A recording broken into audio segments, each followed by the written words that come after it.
Good morning, students. Today I am sharing the video in which you will learn about chapter 3 of history, that is ruling the countryside. Watch the video and understand the topics carefully. Let us see the topics which I will discuss with you.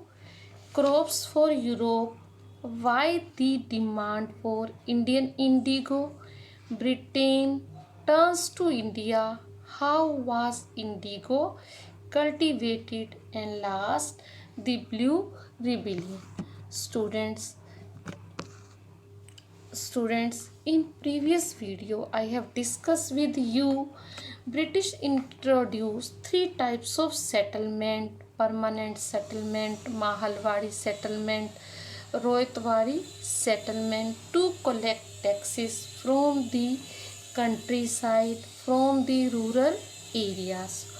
All was not good because they made the conditions of farmers miserable.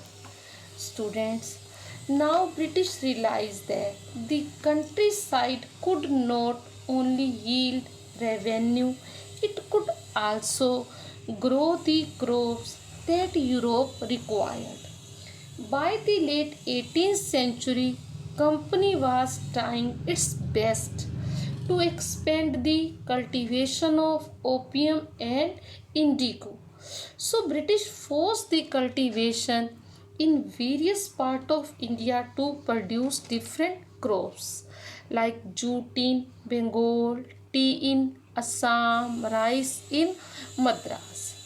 Student, our second topic is why the demand for Indian indigo. Students, indigo plant grows mainly in the tropics. Tropics means hot and wet climate. India has a tropical climate, so it led to the demand of Indian indigo. Indigo means blue color, which is used to dye the cloth. और वो students हम इसको कपड़ों का रंग पीला ना पड़े इसलिए वॉशिंग में भी इसको यूज़ करते हैं, जिसे हम नील कहते हैं. By the 13th century, Indian indigo was being used by the cloth manufacturers in Italy, France, Britain to dye the clothes. Only small amount of Indian indigo reached the European market, and its price was very high. European cloth manufacturer therefore had to depend on another plant called woad to make violet and blue dyes. Being a plant of temperate zone, European countries have a which type of climate? Temperate climate. So wood was more easily available in Europe. So European manufactured preferred to use wood than indigo because price of indigo was high. It has grown in northern Italy, southern France, and in parts of Germany and Britain. Student, dye from wood was pale and dull. The quality of color was not good. By the end of 18th century, the demand for Indian indigo grew further. Britain began to industrialize and its cotton production expanded dramatically, creating an enormous new demand for cloth dye. So demand for indigo increased. Students, between 1783 and 1789, the production of indigo was the word fell by the half. So the demand of Indian indigo decreased. When the production of European country declined, so they more dependent on the indigo of India. So due to the rising demand of indigo in Europe, the company in India looked for ways to expand the area under indigo cultivation. So Britain turns to India.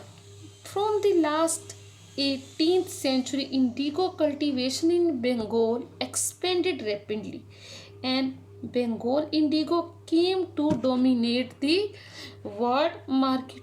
In 1788, only about 30% of the indigo imported into Britain was from India. By 1810, the proportion had gone up to 95%, mostly depend upon India. Student, as the indigo trade grew, commercial agents and officials of the company began investing in indigo plantation. Over the years, many company officers left their jobs to look after their indigo business. At that time, it was too profitable to earn the more profit by indigo cultivation. How was indigo cultivated? Student, indigo was cultivated by two ways: niche cultivation or niche system, royalty cultivation or royalty system. What is niche cultivation? Student, when cultivation is done by indigo cultivation is done by hired workers. When indigo is produced by hired workers on a large area is known as niche cultivation. Niche, the planter produced the indigo in lands that he directly controlled. He either bought the land or rented it from other zamindar and produced by directly employ the hired worker. When land area was less, they rented the land. As we take house on rent, they took the land on rent and then employed the worker to produce the indigo. Students, see the picture. In this picture, indigo plant being brought from the field to the factory for making the indigo powder to make the indigo. So after harvesting, indigo plant was taken from field to the factory for making of indigo powder. Students, what was the problem with the niche cultivation? Student, indigo could be cultivated only on fertile land and these were densely populated, so shortage of land was there. Planters needed large area in compact block to cultivate indigo in plantation. They attempted to lease the lands around the indigo factory and evicted the farmers from the areas. They forced the other farmers to give their land on rent and asked them to leave the area, to evict the area. Labor was not only labor was not easily available because they needed labor precisely at the time when farmers were usually busy with their rice cultivation. A large plantation required a vast number of hands to operate, so they faced the difficulty. Niche cultivation on a large scale also required many plough and bullocks. 1 bighah of indigo cultivation required 2 plough.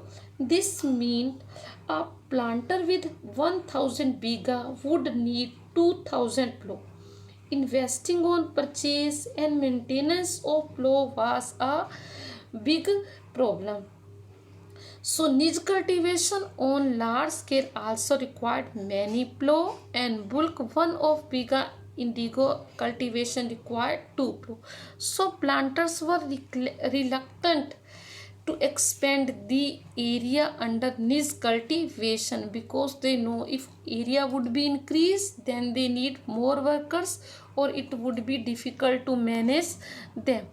Student, second way of indigo cultivation was royalty cultivation. Royalty cultivation means when indigo was produced by farmers, not hired workers. In niche cultivation, large area is used to grow the indigo and production is done by hired workers. But in royalty cultivation, indigo is produced by the farmers themselves. Under the Rohit, the planters forced the Rohit to sign a contract. Those who signed the contract got the cash advances from the planters of low rates of interest to produce indigo.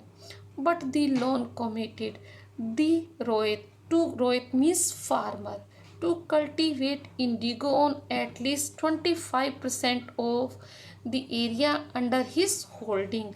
Farmers were not interested to grow indigo in their fields, but they were forced, and loans were provided to them. They gave less rate of interest on the loan, but asked them कि you have to use your 25% area for the cultivation of indigo. The planter provided the seed and drill while the cultivator prepared the soil, sowed the seed, look after the crops. When crop was delivered to the planter, a new loan was given to the Rohit. Rohits were initially tempted by the loan. Soon they realized how harsh the system was. Once they took the loan from the farmers, then they thought in future they would earn the lots of income, but it was not possible. Very less prices were given to them, and the cultivation of indigo make their land barren or infertile. So they realized that कि cultivation of indigo not good for them. So when the crop was delivered to the planter after the harvest, a new loan was given to the Rohit. The price they got for the indigo they produced was very low, and the cycle of loan never ended. Then they fall into the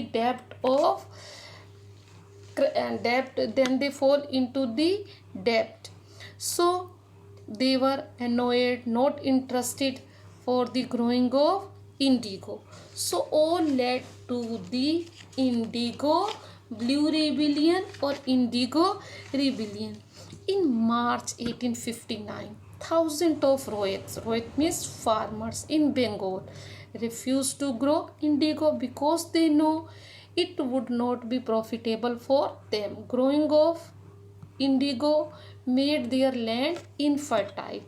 As the rebellion spread, Rohit refused to pay the rents to the planters and attacked indigo factories with swords, spears, bows and हाथ में तलवार लेकर तीर कमान लेकर planters पर attack कर दिया और रिफ्यूज़ कर दिया कि हम रेंट नहीं देंगे.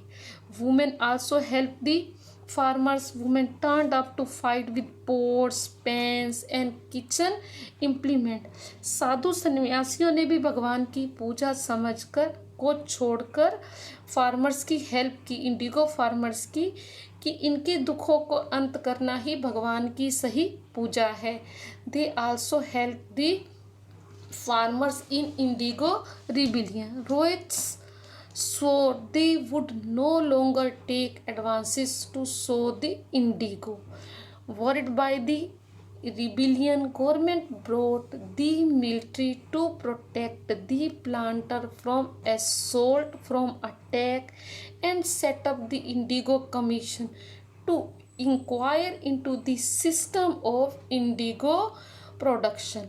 A commission was set up. Why farmers were annoyed? What were the reasons? So commission was set up to find out the way. Commission held the planters guilty and criticized them for coercive method, worst method they used with the indigo cultivation. It declared that indigo production was not profitable for Rohits, not profitable for farmers. The commission asked the Rohits to fulfill their existing contracts, but also told them they could refuse to produce indigo in future. Complete your existing contract and in future refuse कि you would not grow indigo in their field, and no one would force you to grow the indigo, to sow the indigo in your fields. After the revolt, indigo production collapsed in Bengal, but all refused, so production of indigo declined. But the planters now shifted from operation to Bihar. Planters now knew that growing of indigo is not possible in Bengal, so they shifted their area from Bengal to Bihar. So when Mahatma Gandhi came to India in 1940, then he visited the India. Mahatma Gandhi visit in 1917 the marked the beginning of Champaran movement against the indigo farmers. When Mahatma Gandhi saw the miserable conditions of the indigo cultivator, he started the Champaran movement to free the indigo farmers for cultivation of indigo riots to end their miseries. They would become successful in this revolt. Student, in this lesson we have discussed different ways of cultivation collecting revenue, permanent, Rohitwadi and Mahalwadi system, and also indigo cultivation, indigo rebellion. So I hope all the topics are clear to you. Students, do today you will get the worksheet in which you get the questions which are based on the understandings of the topics. Do the worksheet, send to us, and in next video I will discuss with you public facility. Students, stay at home, stay healthy, keep learning. Thank you. Have a nice day.